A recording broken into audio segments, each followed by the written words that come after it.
Bonjour, je suis le professeur Seb et bienvenue à Science Question. Action! Et pour animer Science Question Action avec moi, j'ai le professeur Sim. On l'applaudit. Bonjour, professeur Sim. Bonjour, professeur Seb. À Science Question Action, chaque semaine, on parle d'un sujet scientifique différent. De quoi parle-t-on cette semaine, professeur Sim? De l'évolution des espèces. De l'évolution des espèces. Mais pour parler de l'évolution des espèces, professeur Sim, on a des mini-profs invités avec nous. Est-ce que tu veux nous les présenter? Oui. Ici, on a Jacob Dugas de l'École Sainte-Thérèse de Dolbeau-Mistassini. Bonjour. Audrey-Anne Chasté de l'École Sainte-Thérèse de Dolbeau-Mistassini. Bonjour. Daphné Donaldson de l'École Carrefour étudiant de Saint-Félicien. Et Victor Donaldson de l'École Carrefour étudiant à Saint-Félicien. Bonjour. Alors, bonjour les amis. Merci d'être ici avec nous aujourd'hui. On parle de l'évolution des espèces. Et quand on parle d'un sujet scientifique, professeur Sim, on fait toujours quelque chose à partir d'une question de départ au début. Qu'est-ce qu'on fait? Une hypothèse. Une hypothèse. Alors, on va demander à nos amis de formuler une hypothèse. C'est quoi une hypothèse, professeur Sim? C'est une opinion sur la question qu'on va vous poser. Voilà. Alors, j'espère que vous êtes prêts parce que je vais vous demander, les amis, aujourd'hui, comment les espèces évoluent. Est-ce que vous avez une idée là-dessus? Jacob. S'il n'évoluerait pas les espèces, ils ne pourraient pas se reproduire. D'accord. Audrey-Anne, est-ce que tu as une opinion? Non. Non? Victor? Tu n'as pas d'opinion là-dessus? Non plus. Et toi, Daphné? Non. Est-ce que vous pensez que c'est comme les Pokémon, puis il faut leur donner... il faut peser sur un piton pour qu'ils évoluent? Non. C'est pas comme ça que ça marche non plus, les amis. Avant de répondre à la question, on va aller faire quelque chose. Professeur Sim, qui est-ce qu'on va voir? Le docteur Victor Dangereux. Allons-y. Bonjour les amis, vous me reconnaissez, c'est moi, Victor Dangereux. Cette semaine, j'ai escaladé une très haute montagne dans les Rocheuses canadiennes à la recherche d'un œuf d'aigle. Et ensuite, je suis allé aux confins du désert du Sahara pour attraper un cobra. Et là, grâce à un savoureux mélange, j'ai réussi à mélanger l'œuf d'aigle avec du sang de cobra. Et depuis ce temps, je couvre cet œuf d'aigle avec du sang de cobra pour parvenir à faire à nouveau un serpent ailé. Et oui, moi, Victor Dangereux, je serai le premier homme à refaire vivre cette créature mythique et légendaire, le serpent ailé. Et je couvre cet œuf à des températures très chaudes, de façon à pouvoir enfin voir naître ce magnifique spécimen de ma propre création. Oh oui, les amis, vous allez voir, ce sera merveilleux. Mais, que s'est-il passé? L'œuf veut éclore. L'œuf... Oh, oh, je crois que j'ai un peu trop fait chauffer l'œuf. Zut, je vais devoir recommencer. Au revoir les amis, je retourne chasser l'aigle. Oh là là! J'espère que l'œuf va être bon, par exemple. Hein? Ouais. Alors, les amis, aujourd'hui, on va parler de l'évolution des espèces et on va essayer de comprendre comment ça se passe. Tout d'abord, comme Jacob a dit tantôt, les animaux, il faut que ça puisse se reproduire. Ça veut dire quoi, se reproduire? Est-ce qu'il y en a qui le savent? Moi. Professeur Sim? Ça veut dire faire des bébés entre eux. Faire des bébés entre eux. Hein? Et puis, ces bébés-là vont devenir des adultes. Puis une fois qu'ils vont devenir adultes, qu'est-ce qu'ils vont faire encore? D'autres bébés. D'autres bébés. Puis ça va faire... Ensuite, ces bébés-là vont devenir de nouveaux adultes. Il va faire encore d'autres bébés. Ils vont faire encore d'autres bébés. Et ça se passe comme ça de génération en génération, en génération, en génération. Maintenant, l'évolution des espèces, ce qu'il ne faut pas penser, c'est penser qu'une espèce va se mettre à évoluer juste lui. D'accord? C'est des petits changements qui vont se passer entre l'adulte, qui va passer à son enfant, puis son enfant va un petit peu changer, puis son enfant va un petit peu changer. Puis avec plein de générations, tout d'un coup, on va commencer à voir apparaître des espèces différentes. Et là, les amis, on va commencer à essayer de comprendre ça avec une première espèce. On installe ça et on va revenir.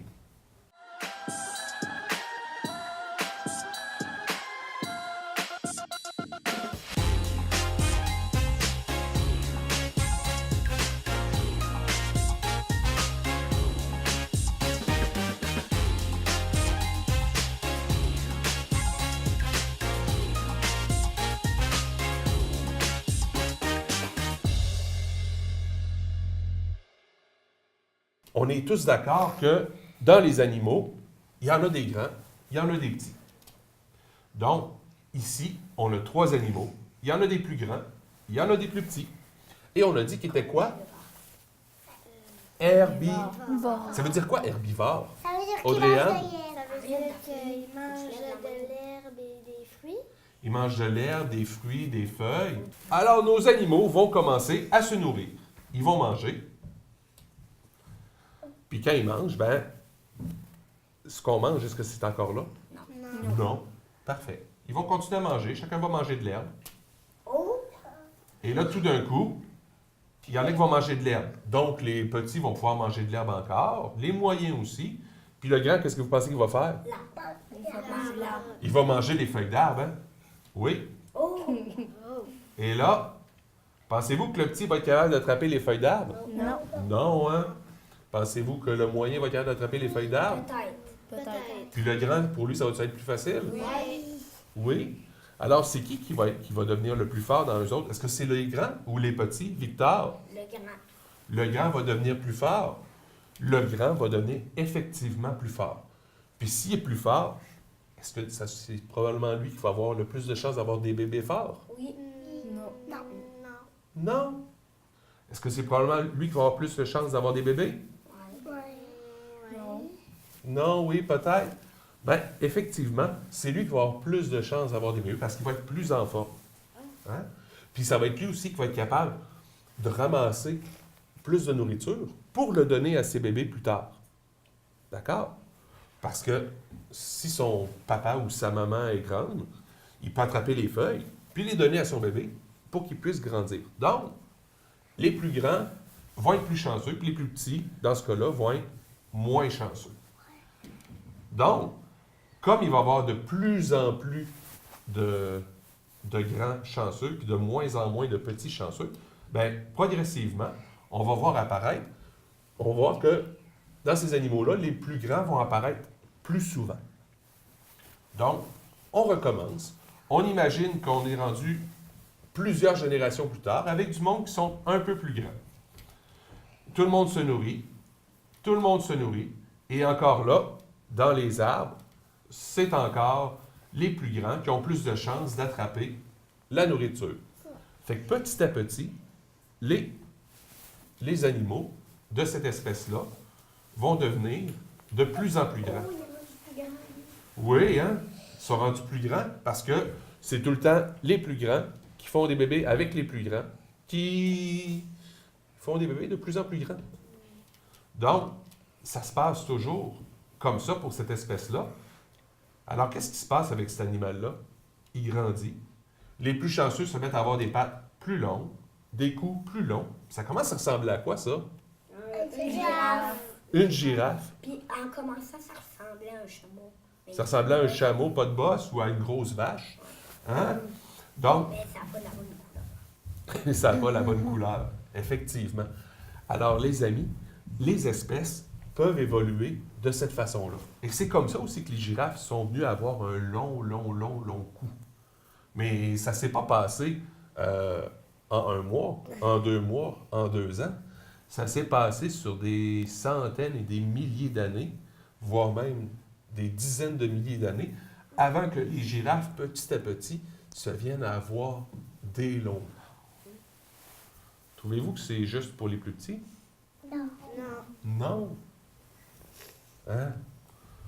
Est-ce que vous pensez que c'est toujours les plus grands dans toutes les espèces qui gagnent? Oui? Non? On va essayer de réfléchir à quelque chose. D'accord? On va s'imaginer un animal ça de gros, avec un museau. Comme un singe. Moi, je dirais comme un gros rat, avec une longue queue. Quel animal qui ressemble à des rats? Oui? Des souris? Hein? Des souris, ça ressemble à des rats. Puis des souris, est-ce que c'est gros comme ça? Non. C'est tout petit, tout petit, tout petit. Alors, on imagine que dans le coin où est-ce qu'il y avait nos gros rats préhistoriques, il y avait des oiseaux de chasse, comme des aigles. Oui, les aigles, c'est vraiment un gros prédateur. C'est un gros prédateur. Alors, qui est-ce qui va attraper plus facilement? Les gros ou les plus petits? Les gros aussi, les bouts, là, les aigles qui peuvent attraper. Oui, ils vont attraper. Ils vont attraper les gros parce que, est-ce qu'ils se cachent plus facilement ou moins facilement? Moins facilement. Ah, aussi, un petit trou, il serait trop gros, il ne peut pas rentrer. Exactement. Donc, les plus petits peuvent mieux se cacher. Alors, petit à petit, cette espèce-là de gros rat va devenir de plus en plus petite pour pouvoir se cacher. Et puis, des fois, il y a certaines espèces qui vont changer selon l'endroit où ils s'en vont. On va regarder ça avec des renards. Êtes-vous prêts? Oui. On s'installe.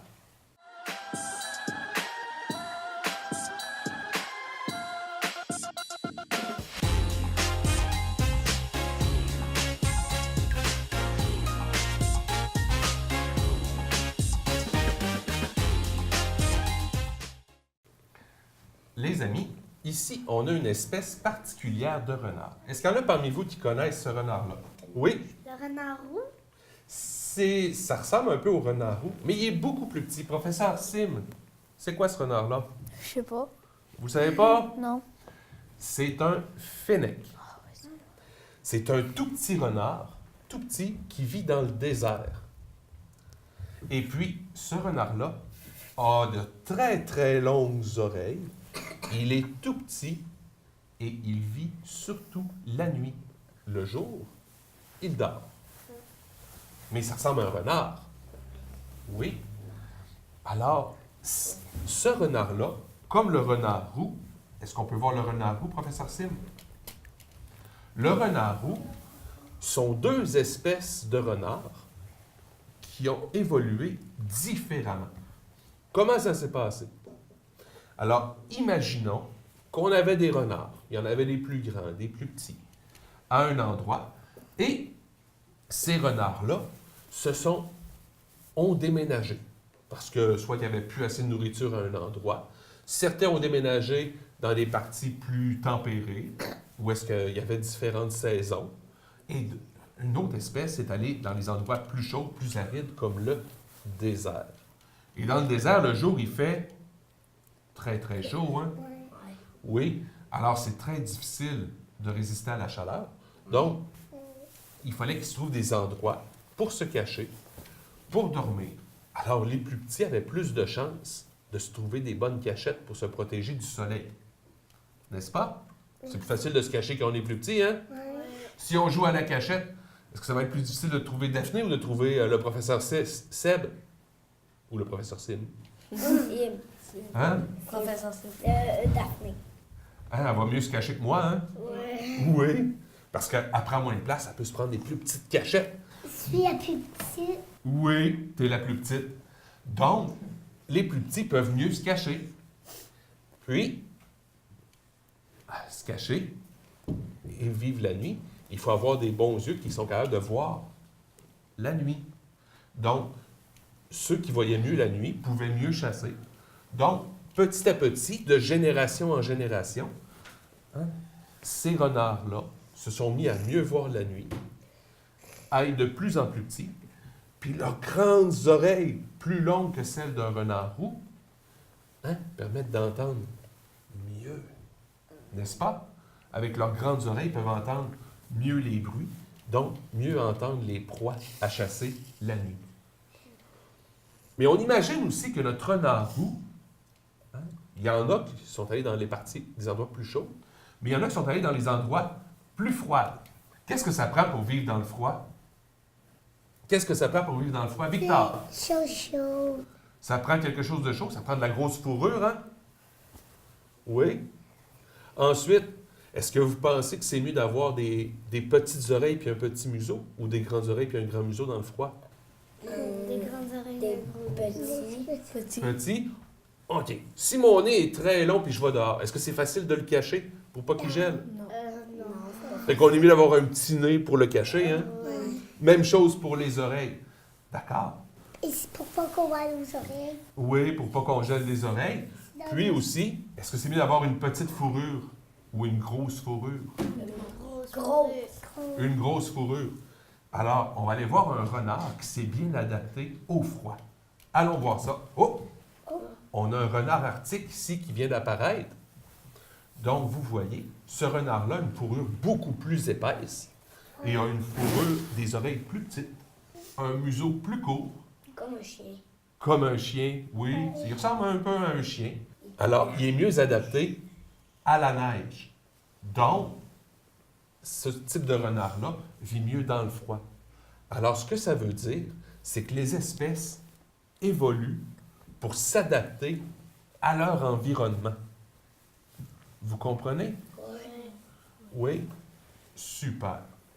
On s'installe pour autre chose.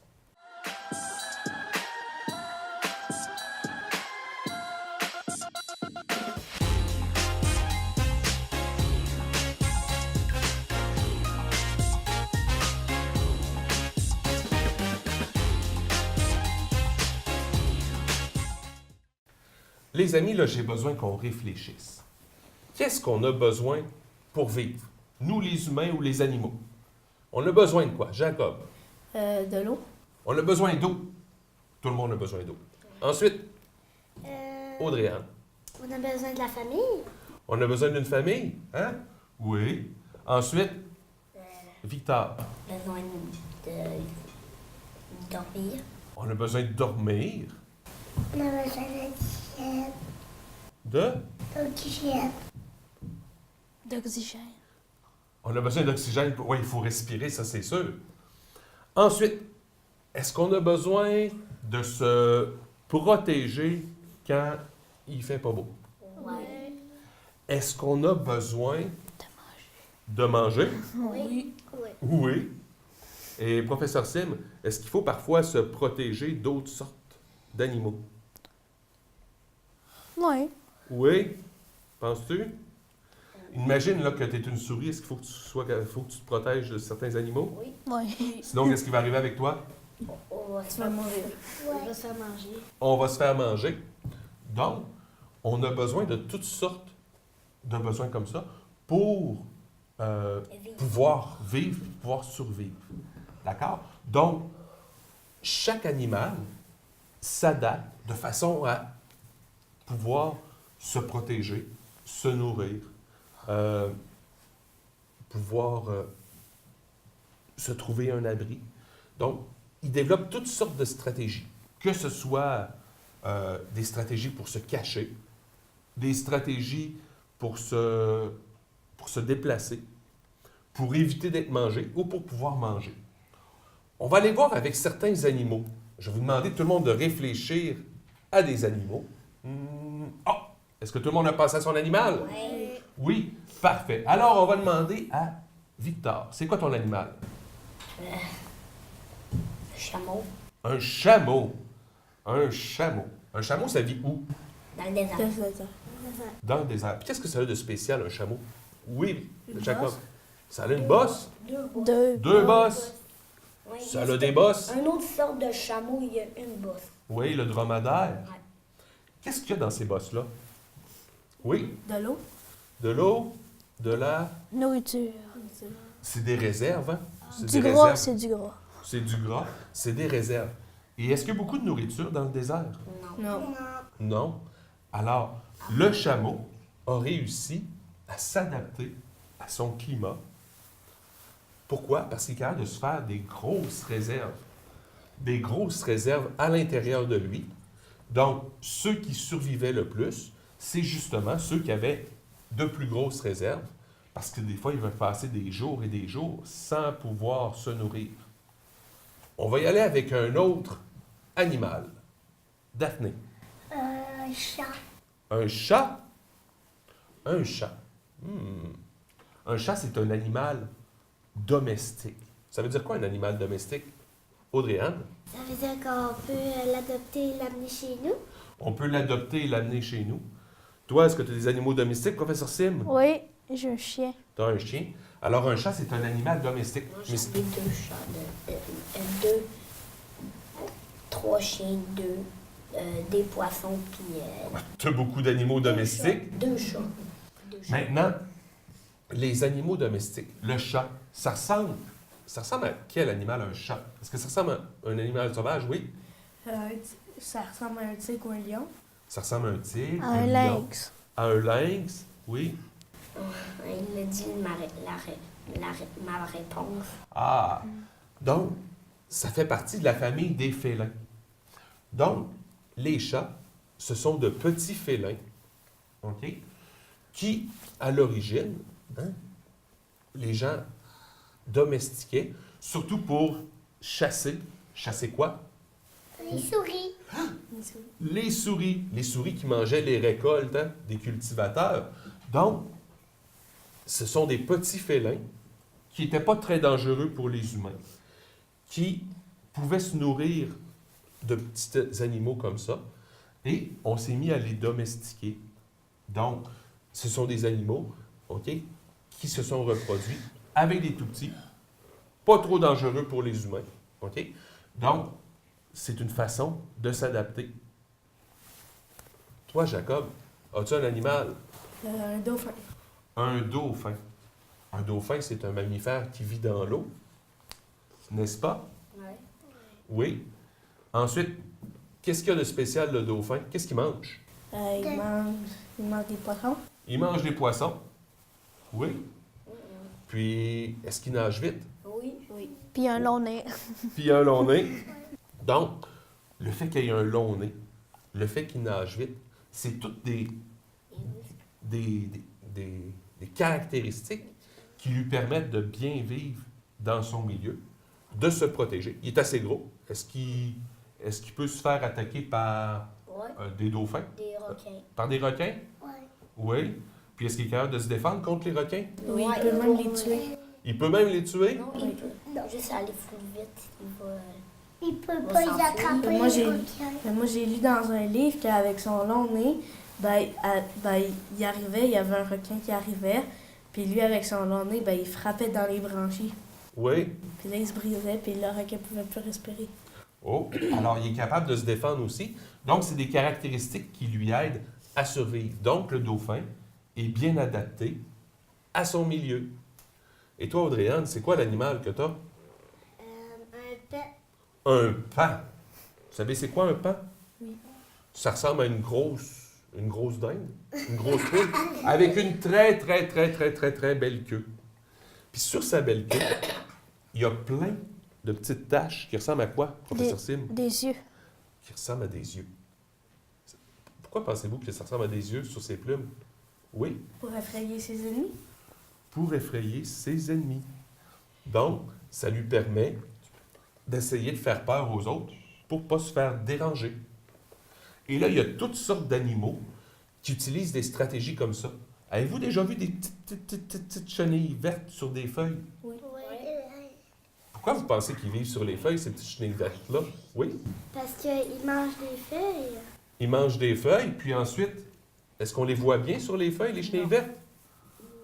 Donc, ça nous permet de les cacher, de se cacher. Donc, c'est une façon pour eux autres de survivre. Alors, il y a plein de stratégies comme ça qu'en évolution, les animaux réussissent à développer pour pouvoir se protéger et survivre. Et c'est un peu comme ça que ça marche, l'évolution des espèces.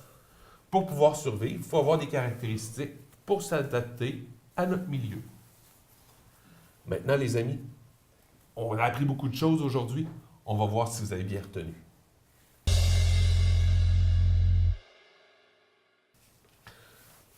Maintenant, professeur Sim, est-ce qu'on est prêt avec nos questions? Oui. Oui, on pose la première question à qui? À Audrey-Anne.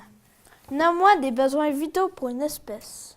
Les espèces ont besoin de nourriture, d'eau et ils ont besoin de se protéger. Ben, bravo! C'est excellent. La prochaine question, professeur Sim, c'est pour qui? Jacob. Pourquoi les espèces évoluent? Pour s'adapter à leur milieu naturel. Wow! Excellent! L'autre est pour Daphné. Pourquoi les girafes en sont venues à avoir un long cou? Parce que sont grands. Pour grandir. Puis pourquoi ils ont grandi? Pour manger des feuilles. Pour manger les feuilles des arbres. Eh oui, bravo, Daphné. Et la prochaine question, c'est pour qui, professeur Sim? Victor. Comment le renard s'est adapté au froid? À cause il y a un petit nez, des petites oreilles, puis une grosse fourrure. Ah, il y a une grosse fourrure pour se protéger du froid. Alors, merci beaucoup d'avoir été avec nous cette semaine, les amis. Merci beaucoup, professeur Sim. Merci, professeur Sèvres. Merci à toi à la maison. Et on se dit à la semaine prochaine pour un autre Science Question. Action! La semaine prochaine, à Science Question Action, on aborde un autre sujet. Professeur Sim, Le magnétisme et les aimants. merci. Au revoir.